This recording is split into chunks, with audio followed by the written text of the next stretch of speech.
All right, what is going on, guys? Got another breakdown for UFC Vegas 42. This time we got Kennedy and Nzechukwu taking on Un Jung.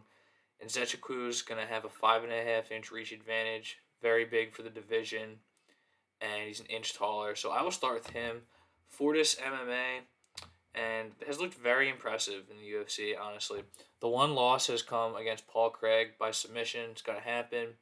And yeah, it's his only loss in his professional career. Then he picks up a win over Darko Stosic, no longer with the UFC, but it's a nice win to jumpstart yourself. And then has a very, very entertaining fight with Carlos Olberg, and shows a lot about what there is to like about Nzechukwu in that one. Olberg, very decorated striker, kickboxer, comes in and just puts it on him for the first minute and 30 seconds. Like, I don't think Nzechukwu threw one strike. And he gets rocked a couple times, eats a couple shots to the body, but for the most part has a very high guard. Shots just aren't getting through. Granted, they're heavy shots, so even blocking them is going to hurt, but yeah, just doesn't do anything for a minute and 30 seconds. And then he finally starts to just open up just a little bit and starts trying to take the center of the octagon more, backing Olberg up, and starts having some success at the end of the first. Again, just keeping that guard high. He's getting caught with some shots, but he starts returning fire better, and he's very good at getting his punches in through the guard. I didn't realize how technical Nzechukwu is for this division and how fast his hands are until I did tape study on this.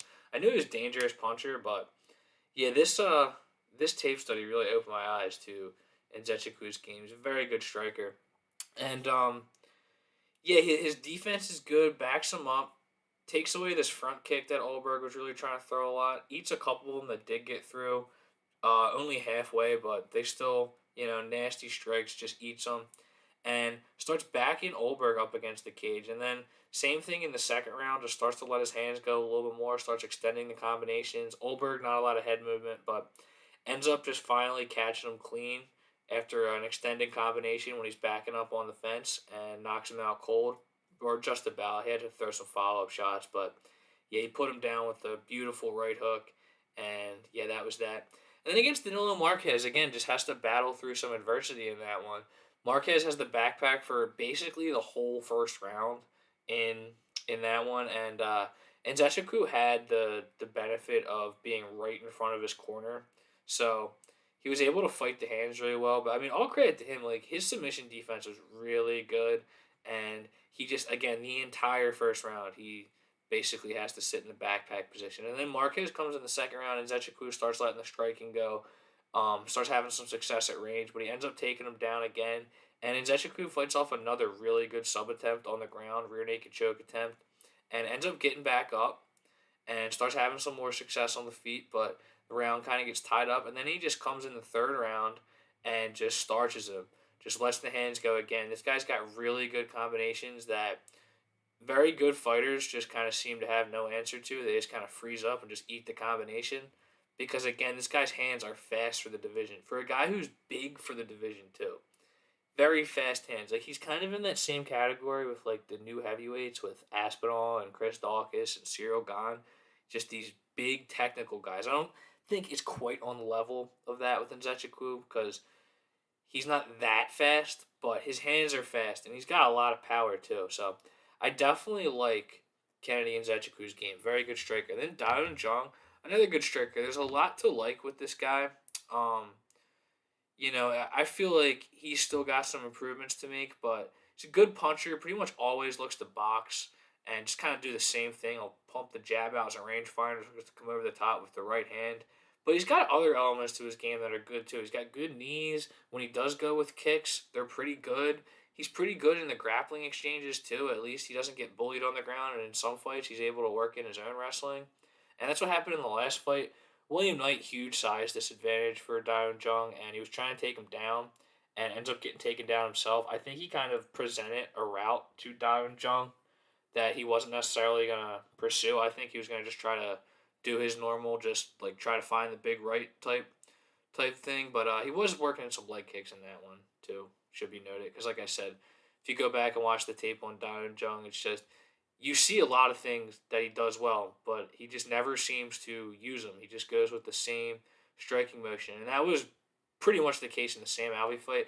He just backs Sam Alvey up into the corner, which is what Sam Alvey always does. Just allows himself to get backed up into the corner, And then Dong Jung just not throwing that right, just not doing really anything, just kind of having him up against the cage. And then Alvey would just kind of come forward and just throw a counter or just a step in punch, and Jung would just eat it. And then he comes in the third round and he knocks him down a couple times, wobbles him at least. I don't know if it was quite a knockdown, but yeah, he would have him wobbled, then he wouldn't follow up. Like, and so I just wonder about his fight IQ, or, at least just what's going on in his head with setting stuff up. He just kind of goes out there and does the same thing. But when he does land that big right against Mike Rodriguez, times it perfectly. He catches him right in the jaw and knocks him out. Perfect. I mean, Rodriguez no longer with the UFC. He was recently cut, but he wasn't terrible. He went to the scorecards with a couple big punchers, so it's a decent win. And then against Ibragimov, Ibragimov just empties the tank in the first round. Dao Jung again just kind of accepts getting pieced up, and just it doesn't look good when he's receiving punches. He just goes straight back, or if he has nowhere back to go, will just put his back straight against the cage and just eat shots. And Ibrahimov just pours it on, and there was not even a warning from the referee. Like, I don't think it should have been stopped or anything, because he wasn't out, but he was just eating like 25 strikes just consecutively, and I think that what's it called? Um, there definitely could have at least been a stoppage or a warning.